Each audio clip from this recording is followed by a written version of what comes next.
Hi, this week I watched Purple Rain, the 1984 musical drama starring Prince in his first film role. The film was directed by Albert Magnoli and co-written, and it's the story of the kid, an up-and-coming musician who's performing on stage with his band, The Revolution. But he has a range of problems. He has a competition going with a rival band, The Time, led by Morris Day.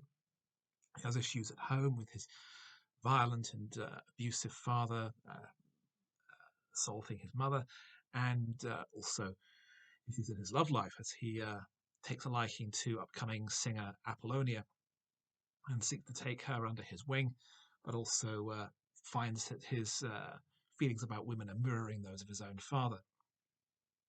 Um, I wasn't hugely impressed by this, but this is twofold. It's it feels like a very rote story about the troubled young musician with the problems at home, and it really doesn't feel any fresher or more original than anything that's been done in the previous 50 years. You could imagine this being made in the 30s with Paul Mooney. Um, but the difference, of course, is that this is Prince. And so we have a stream of Prince songs, and they're all fantastic. We have the title song, we have "Let's Go Crazy," we have "When Doves Cry," all the hits, and they're all from the same album, and they're all fantastic. And so the frequent musical numbers, which are all occurring in story as the kid performs on stage, are all fantastic and all lift the film. It's just a problem that the rest of the movie is kind of dull, and that although he's an amazing, magnetic performer on the stage, Prince is not that great an actor. He's trying to do some serious dramatic material that doesn't come across so well.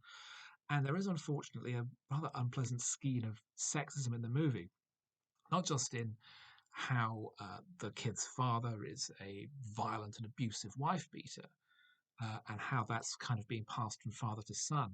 That would be excusable because the film is explicitly condemning that. But there are also scenes of Morris and his lackey Jerome dealing with a female fan by literally throwing her into a dumpster. So it's not as progressive as I think it's trying to be.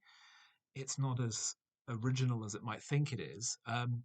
But it does have that fantastic soundtrack. And Magnoli didn't really work much else as a director on anything worthwhile. Prince had a very short-lived run as an actor. He only starred in two other movies, both of which he co-wrote and directed, Under the Cherry Moon and Graffiti Bridge. The latter was being a sequel to Purple Rain.